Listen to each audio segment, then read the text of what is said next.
Hello, one and all. I have been reading lots of ponies lately. I mean, pony fanfictions. And I've been like freaking bored out of my mind recently because school's almost out and we just like aren't doing anything. And I'm just kind of busy procrastinating on, all my homework and all that jazz. And I don't know. I came to a recent decision that maybe I should, I don't know, read one of these fanfictions. Just for fun, a Pegasister reading. So I have decided to read My Little Dashie, and this is going to be an edited version of it, and what I mean by that is I'm going to remove any swearing in it because I don't swear. So I apologize or whatever, even if it sounds all cheesy and stupid with no cusses. I'm not gonna do that. So, yeah, we'll see how this goes. I don't even know if I'll complete it. It's a long story, so it'll probably end up in like 4 or 5 separate videos. But my point is, if nobody really likes this first one, I probably won't continue. But if people like it, I might read more fanfictions in the future. So, here we go. My Little Dashie, Part 1.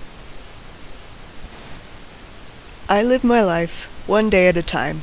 A good portion of those days are uneventful, always falling in the same routine. I wake up, walk to work, walk home, then bum around until I go to bed.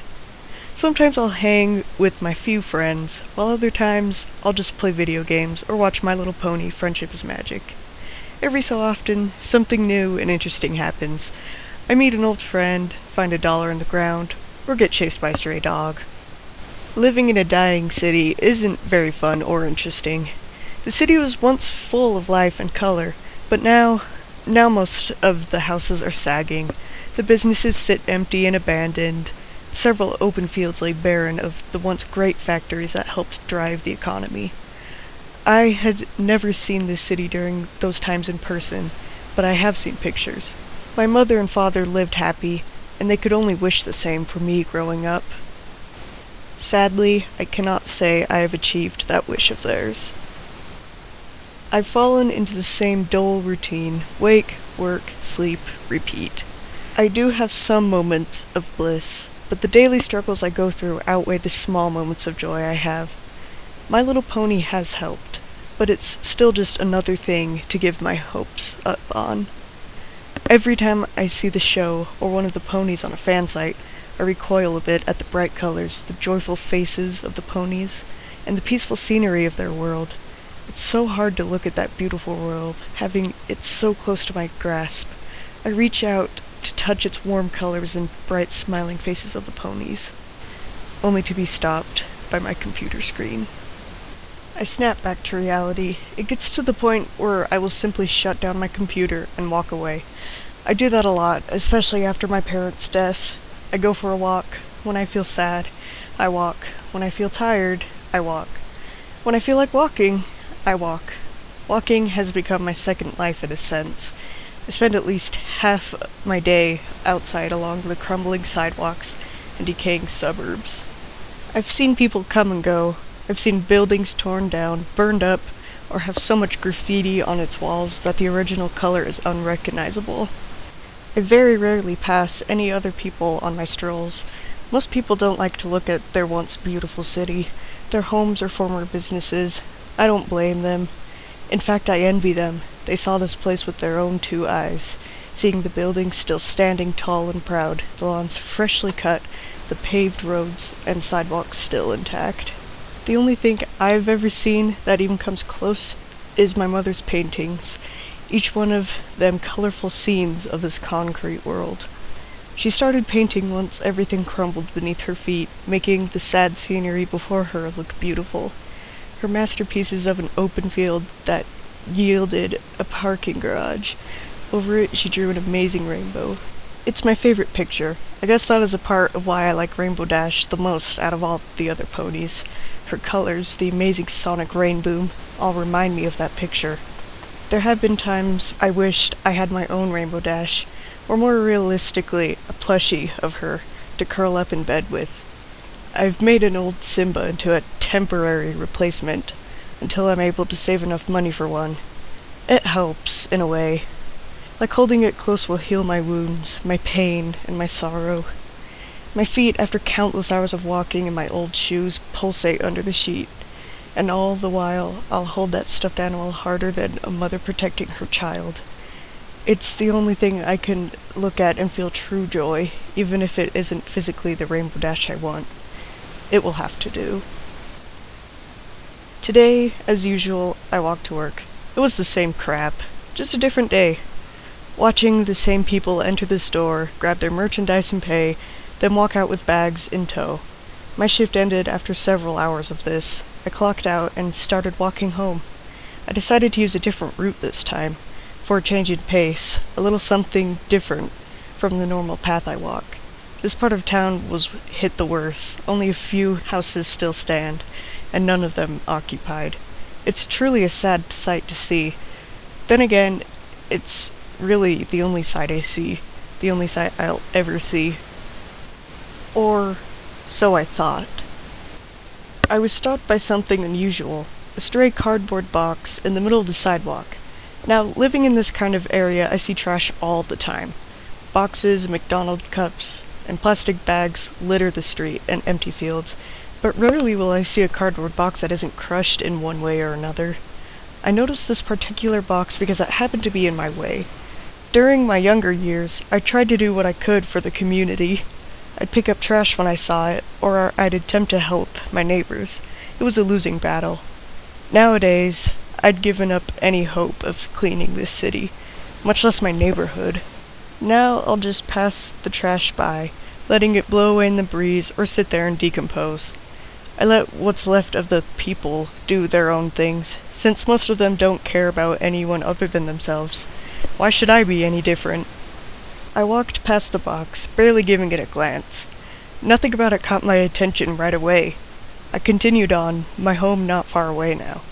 Upon arriving, I sat down and played some games, attempting to push the box out of my mind. I had little luck, as the box somehow managed to push its way back in. Time crept on by, and I soon found myself wanting to go for another walk. I left the house and started down my usual route when I stopped. What was it about that box that made it stick out in my mind?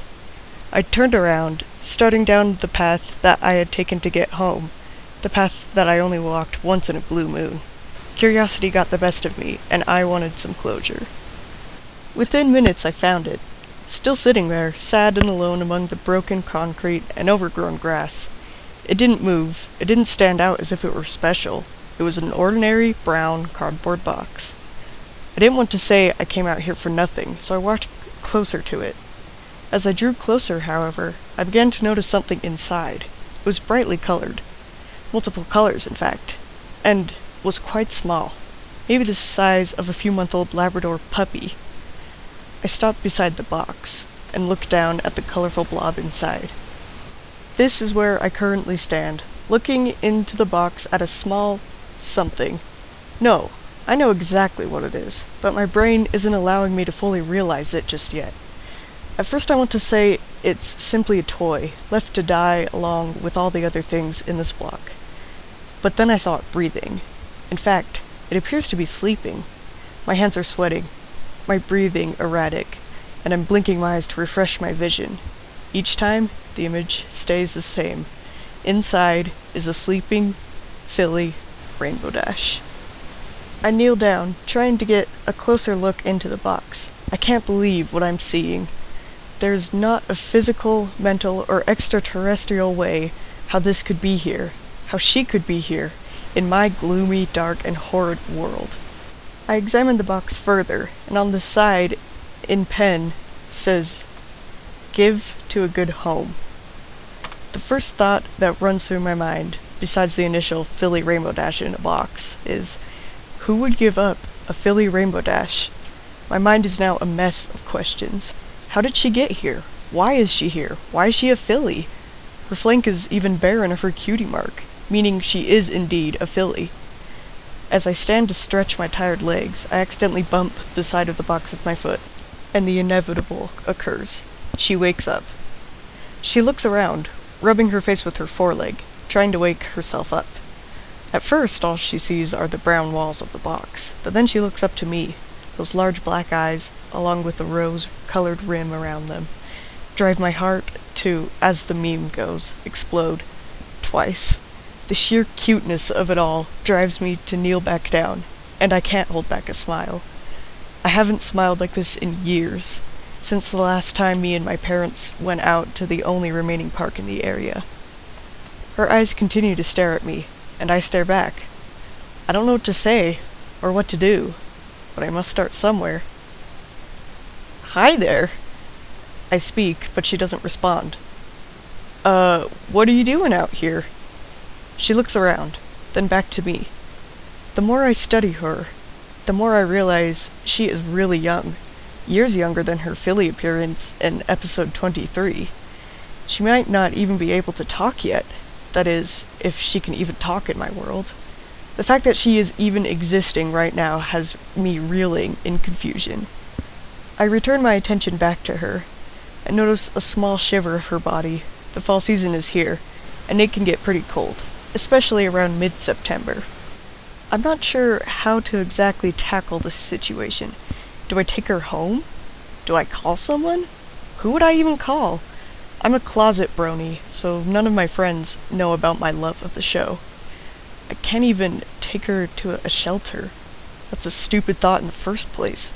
Not only would it be a horrible sight, she might be taken off to some lab and experimented on or something just as equally horrible.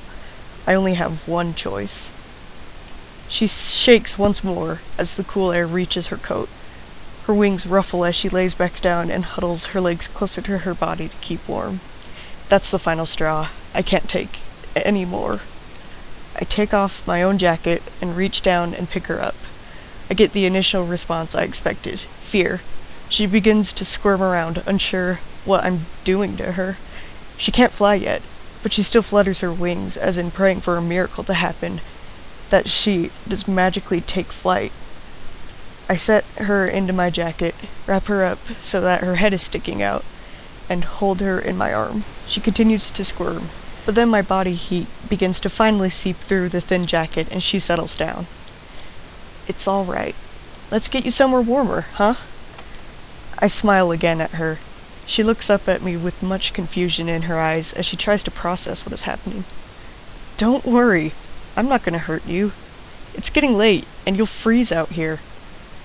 I think she understands me, for after I say the words, her eyes return to their normal size, and she snuggles herself more comfortably inside my jacket. She squirms a little, trying to get into a more comfortable position. I can feel her hooves and wings poking me as she shifts. Then, to top it off, she rests her chin on my arm and lets out a deep sigh, closing her eyes to drift off to sleep. My heart explodes for a third time.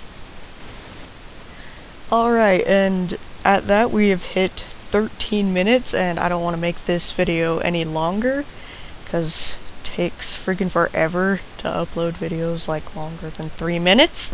So, I really hope you guys enjoyed listening to my butt-ugly voice.